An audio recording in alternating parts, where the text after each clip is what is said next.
अप्रैल 24, 2025 को एक ऐसी खबर आई जिसने पूरे भारत को हिलाकर रख दिया। इंडियन बॉर्डर सिक्योरिटी फोर्स के एक जवान कांस्टेबल पी के सिंह गायब थे। उन्हें आखिरी बार इंडिया पाकिस्तान बॉर्डर के फिरोजपुर सेक्टर के पास देखा गया था।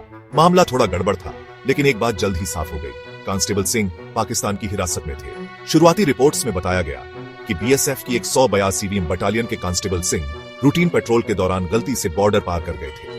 बॉर्डर, जो नक्शे पर एक रेखा है, जमीन पर अक्सर धुंधली होती है। क्या ये सिर्फ एक इंसानी गलती थी? इसका जवाब ऐसा लगता है बहुत ज्यादा कॉम्प्लिकेटेड था। पाकिस्तान ने कांस्टेबल सिंह की गिरफ्तारी की पुष्टि की। हालांकि उनकी वापसी पर उनकी चुप्पी बहुत कुछ कहती है। ये घटना इंडियन एडमिनिस्ट्रेड कश्मीर में हुए पहलगाम हमले के तुरंत बाद हुई, जिसने दोनों न्यूक्लियर आर्म्ड पड़ोसियों को अविश्वास और दुश्मनी के एक गहरे गड्ढे में धकेल दिया था। कांस्टेबल सिंह ये दुखद रूप से साफ हो गया। सिर्फ एक खोया हुआ सिपाही नहीं था, वो एक बहुत बड़े खेल का मोहरा था। हिमालय की गोद में बसा एक खूबसूरत शहर पहलगाम की शांति अप्रैल 2025 में एक मनहूस दिन चकनाचूर हो गई। एक दुस्साहसी हमले में 26 बेगुनाह लोगों की जान चली गई, जिससे पूरे क्षेत्र में सदमा पहुंचा।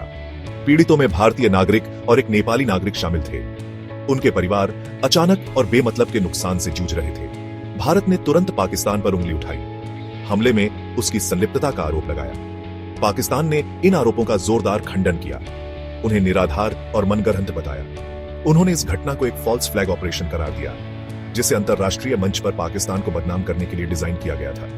जुबानी जंग तेजी से बढ़ी। दोनों पक्ष एक दूसरे पर आतंकवादियों को पनाह देने और क्षेत्र में अस्थिरता फैलाने का आरोप लगाते रहे। पहलगाम हमले ने भारत और पाकिस्तान के पहले से ही नाजुक रिश्तों पर एक लंबी परछाई डाली। 1947 के खूनी विभाजन से पैदा हुए इन दोनों देशों का एक लंबा और उथल पुथल भरा इतिहास रहा है, जो युद्धों, अविश्वास और सीमा पार आतंकवाद से भरा है। इस हमले ने उन नाजुक शांति के धागों को उधेड़ने की धमकी दी, जो बरसों से बड़ी मुश्किल से बुने गए थे। ये साफ होता गया कि कांस्टेबल सिंह का भाग्य उपमहाद्वीप में व्याप्त बड़े भू राजनीतिक तनावों से गहराई से जुड़ा हुआ है।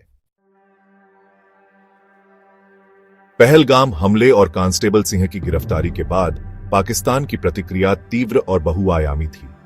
उन्होंने जवाबी कार्रवाई की झड़ी लगा दी। हर कदम को भारत पर कूटनीतिक और आर्थिक रूप से अधिकतम नुकसान पहुंचाने के लिए सावधानी पूर्वक तैयार किया गया था। पहले से ही तनावपूर्ण व्यापारिक संबंध पूरी तरह से टूट गए। पाकिस्तान ने भारतीय विमानों के लिए अपना हवाई क्षेत्र बंद कर दिया, जिससे यात्रा और व्यापार बाधित हुआ। दोनों देशों के बीच आवाजाही का प्रतीकात्मक बिंदु वाघा बॉर्डर पूरी तरह से बंद कर दिया गया। लोगों और सामानों का प्रवाह, जो दोनों देशों की साझी विरासत और आकांक्षाओं का प्रमाण था, पूरी तरह से रुक गया। पाकिस्तान ने भारतीय नागरिकों के लिए वीजा छूट रद्द कर दी, जिससे दोनों देशों के बीच अलगाव और बिया राज गया। पाकिस्तान में भारतीय नागरिकों को देश छोड़ने के लिए 48 घंटे का समय दिया गया, जिससे दहशत और अनिश्चितता पैदा हो गई। भारत भी पीछे नहीं रहा। उन्होंने अपने कदम उठाए, जिससे स्थिति और बिगड़ गई। भारत ने पाकिस्तानी राजनयिकों को जासूसी का आरोप लगाते हुए निष्कासित कर दिया। उन्होंने कश्मीर में संदिग्ध आतंकवादियों के घरों को ध्वस्त कर दिया। मानवाधिकार समूहों ने इस कदम की सामूहिक सजा के रूप में निंदा की। आरोप प्रत्यारोप का खेल जारी रहा। दोनों पक्ष पीछे हटने को तैयार नहीं थे। स्थिति तनावपूर्ण बनी रही। कांस्टेबल सिंह का भाग्य अधर में लटका रहा। पहलगाम हमले और कांस्टेबल सिंह की गिरफ्तारी ने भारत और पाकिस्तान के बीच तनाव को और भी बढ़ा दिया। यह तनाव दुनिया भर में चिंता की लहरें भेज रहा था। अंतरराष्ट्रीय समुदाय दो परमाणु संपन्न पड़ोसियों के बीच विनाशकारी संघर्ष की संभावना से अच्छी तरह वाकिफ हरकत में आ गया। दुनिया भर के नेताओं ने स्थिति को शांत करने के लिए कदम उठाए और राजनयिक चैनल गतिविधियों से गुलजार हो गए। भारत और पाकिस्तान दोनों के साथ सीमा साझा करने वाले ईरान ने मध्यस्थता करने की पेशकश की।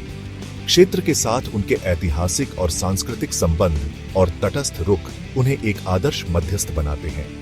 क्षेत्र में काफी प्रभाव रखने वाले रूस और चीन ने संयम और बातचीत का आह्वान किया। संयुक्त राष्ट्र ने दोनों पक्षों से अधिकतम संयम बरतने और शांतिपूर्ण तरीकों से अपने मतभेदों को सुलझाने का आग्रह किया। अंतरराष्ट्रीय दबाव के बावजूद स्थिति अनसुलझी बनी हुई है। कांस्टेबल सिंह अभी भी पाकिस्तानी हिरासत में है और उसका भाग्य अनिश्चित है। पहलगाम हमला एक लंबी परछाई डालता जा रहा है।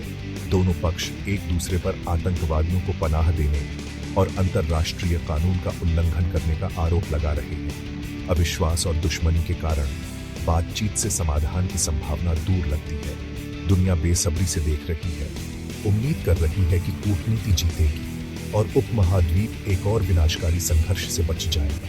हमेशा की तरह दांव बहुत ऊंचे हैं।